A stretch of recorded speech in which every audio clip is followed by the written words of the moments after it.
Julian, thank you very much for being here. Thank you for your time. I'm delighted to be here. Really appreciate that you're taking the time to answer to my questions.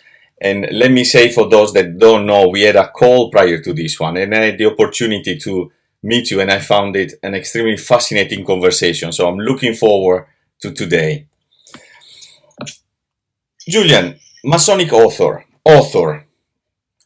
When and how did you decide to become a writer? That's a difficult one because actually I've been writing odd things all my life, ever since I was at school. But what prompted me to start writing on Masonic topics was the launch of the then independent Freemasonry magazine, Freemasonry Today, which was launched in 1997. And at that time, I was having dinner with a friend of mine who was on the board of the new magazine, which had just been formed, who said to me, "Julian, can you find me an editor for the magazine? We haven't got one." So I then suggested Tobias Churton, who then became the editor. And the first thing Toby did was to say to me, would I write an article for the magazine? So I thought about this, and I penned him a very short article, which immediately attracted interest in the first issue, and a number of people commented on it and sent back replies. So Toby thought that I was obviously a good thing, so he asked me to write another article for issue number 2, which I did, and he devoted a whole page to it this time. So I was obviously launched on the road to literary stardom, let's say. Yeah. So anyway, cut a long story short, I continued to write for the magazine, I think almost every issue thereafter, and then Michael Bagent became the editor. Yeah. And under Michael Bagent, I became the deputy editor. And then at a certain point, Martin Fawkes came to me from Lewis Masonic and said, look, we need the handbooks which JSM Ward wrote many years ago. They need updating. Would I take on the task? So I did. And but in the end, Lewis decided to publish it as a single volume, not as 3 individual little volumes, under the title Making Light. And that was my first book with Lewis Masonic. When you start writing those articles in those years, were you free to choose the subject upon which you had to choose, or you were asked in order to present those articles to Freemasonry Today? No, they always let me choose my own topic. Okay, understood. That's nice. So you were free to explore the different elements of Freemasonry that you thought were relevant back then. Absolutely, yes. Fascinating. Julian, which author inspired you? That's a tricky one, because there were so many. But one of my chief inspirations was Colin Dyer. Colin wrote The Symbols of Freemasonry. I think Symbolism in Craft Freemasonry is the book. It's also published by Lewis. But the person who inspired me most in writing was Michael Bagent. Holy Blood and Holy Grail. Correct. Who by then was the editor of Freemasonry Today. And he helped me a great deal with my writing, and I can look back on some of my earlier articles and see how his influence and his advice has helped me to develop and to become a better writer. But amongst, Colin Dyer, Michael Bagent, there have been 1 or 2 others. But to be honest, when you read in Masonic literature, you gain a little bit from almost everything. Yasha Beresina himself has inspired me. All sorts of people have inspired me. Robert Lomas has inspired me. So, I think all of us who write on Masonic topics, somehow we tend to feed off each other. Julian, can I go back 1 second to your first book? You just mentioned it, Making Light. It was 2003. Back then, you were asked to update a book, and you present the reader of those years with this handbook about the journey to self-knowledge and self-improvement. We are 18 years off, almost celebrating the 20 years of your first book. Do you see the current generation still asking for such a handbook and such direction to self-knowledge and self-improvement? Well, in answer to your question, is my book still in demand? The brief answer is yes, it's selling as well as it did at the beginning, or even better.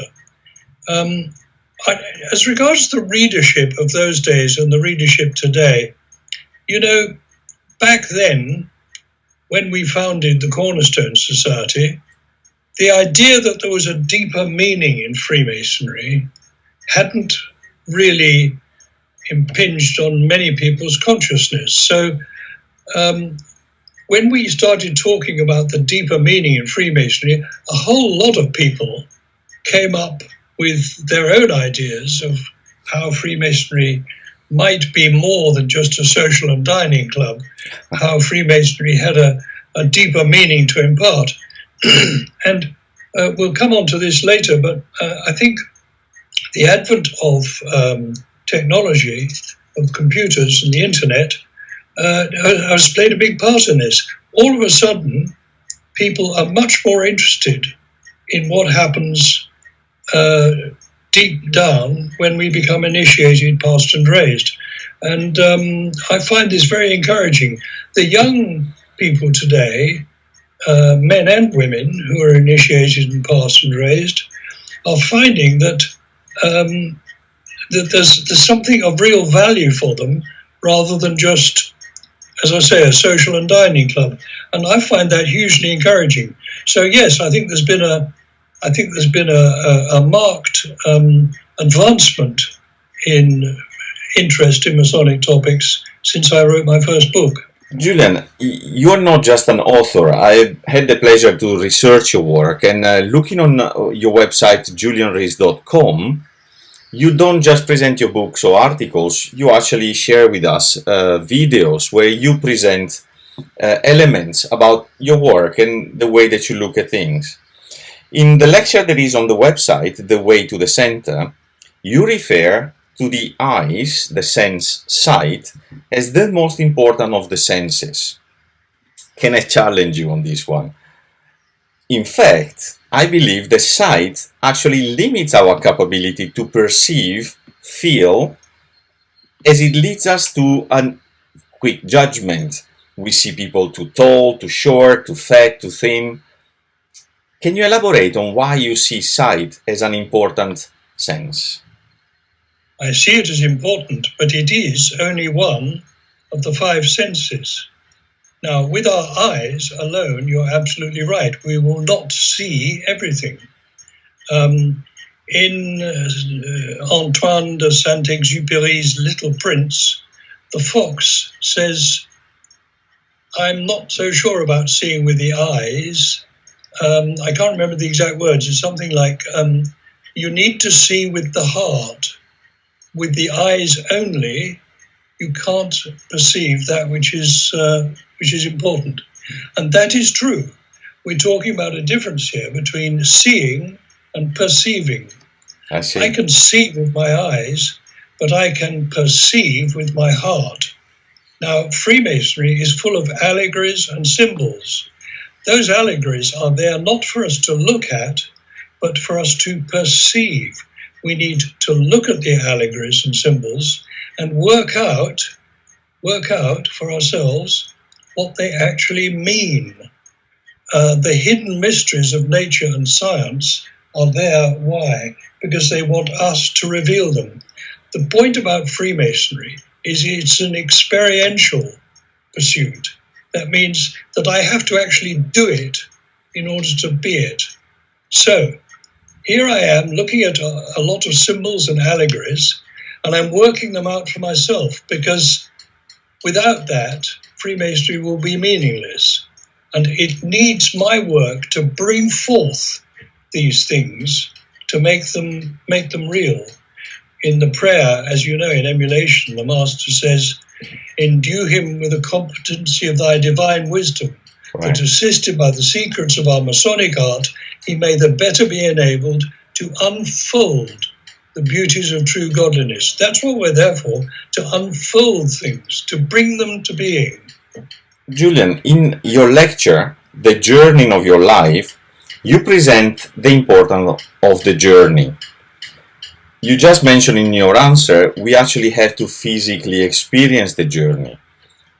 When you say that, one of the first images that I had in my mind was famous journeys that we know exist today on different areas of the world. One of them is Compostela, where people start a physical journey across a specific geography in order for them at a certain point of the journey to reconnect with their spiritual self, or the inner self that they're looking for. Joseph Campbell, in The Hero's Journey, explains that we all go through a journey in our lives, and the struggle that we have to go through will help us at the end, if we continue in this journey, find the answers that we are looking for. But now we are almost 1.5 years in a lockdown. We live out of a Zoom call. We live out of digital connections. We can't have those physical interactions. So how do you see technology having an impact on the capability of finding true spirituality? And is this lack of physical challenge an impediment to achieve such journey? It's interesting that you mentioned the lockdown, because paradoxically, what the lockdown has done is to give us a new opportunity to open up a different world for us. Let me explain what I mean. Please. I am currently master of my lodge, and because we weren't able to meet physically, we held Zoom meetings, that's okay. But I introduced something else into my lodge life, and it was this. I started a project which I called Learning More. And what this project was I posed a question to all the lodge members. I blind copied them in an email, all my lodge members. I posed a question to them, something like, okay, that's it. I've been chipping away at my rough ashlar. Now I've got a perfect ashlar. That's it. Now I can relax. And I asked them in not more than 5 lines to respond to that. Well, I got a storm of responses. People saying to me, hold on, until I've become Jesus or the Buddha or Allah, I will never be perfect. So what are you talking about? You know, see, it was deliberately provocative. Yeah. And so from that flowed, and then, you see, I sent all those responses, again by blind copy, to all the lodge members. So they all knew what they were all talking about. Yeah. And that, it was like a tree. It grew branches. All sorts of things happened. People were talking about advancing from darkness to light. They were talking about talking about physical death versus allegorical death. They were talking about all sorts of things. And from this, you know, we developed a whole range of stuff. Now, I anticipate that when the lockdown is over, we're going to go on with this, because I think it's much too rich a thing to follow. And people gain from it, they learn from it, they contribute to it, so they never feel I'm being preached at. They always feel they're part of the consultation. I think I've stumbled across something really rather good there. And I think other lodges might do well to copy it. Yeah. So that's just me being arrogant. No. Actually, showing that from a challenge, you make an opportunity instead of just letting it stop you, etc. Yeah. Did you notice a higher level of engagement of the members of your lodge, once that there was this, if somebody answered, then you feel like, oh, then I can give my answer as well, and then there was a sort of push to continue the conversation. Absolutely. It happened much more than would have happened in a physical lodge meeting. In a physical lodge meeting, if somebody reads a piece of architecture and then everybody is asked to comment on it, you can wait sometimes many minutes before somebody plucks up the courage to come back and say. So here we've got a forum where people, without feeling self-conscious, without feeling, everybody's watching me or listening to me. The judgment of the eyes. Just put their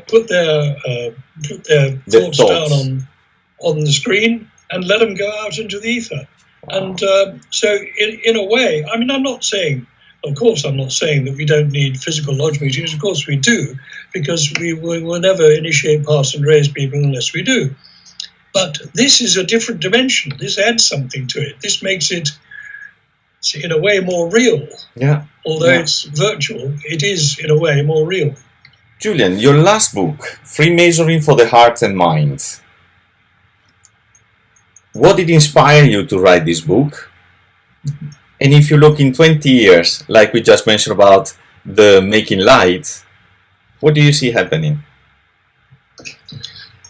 Well, if you look at the different articles in that book, Freemasonry for the Heart and Mind, you may recognize, if you're old enough, and you're not, you may recognize the vestiges of some of the articles I wrote way back for Freemasonry Today, before the year 2000.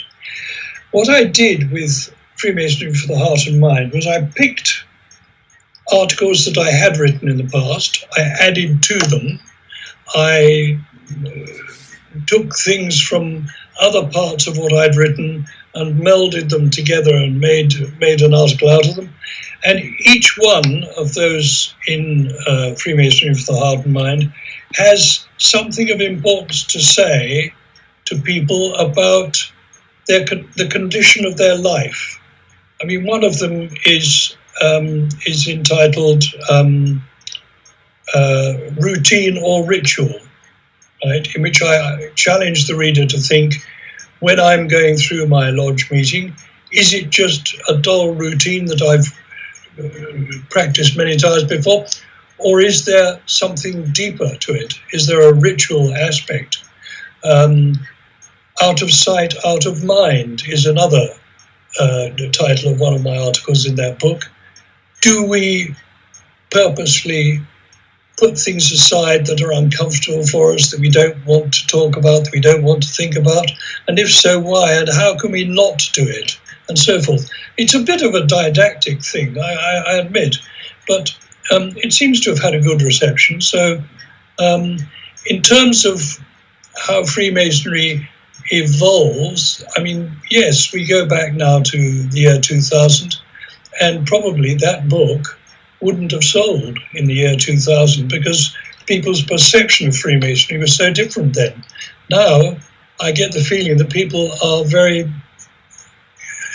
ready to listen to these sort of arguments about Freemasonry. So, it's selling very well. It seems to be doing quite well. Yeah, absolutely. It's an inspiring book, and the articles that you mentioned, I totally recognize them. Can I ask you a question that you just inspired me during the conversation? I mean, you have done a retrospective with this book and then presented it today for the audience of today. You just mentioned that in your current lodge, you challenge your members with questions and then you start building things. Are you preparing your next book with the inspiration of how COVID has inspired people to be more open about the questions? Who knows? I will keep this one there. Julian, that was the last question. I truly enjoyed the time that we spent together. Thank you so much for your time and the inspiration of what you write and the videos that you post, because it really helps at least put me in a condition to ask me questions, and that's what I find inspiring. Thank you, Antonio.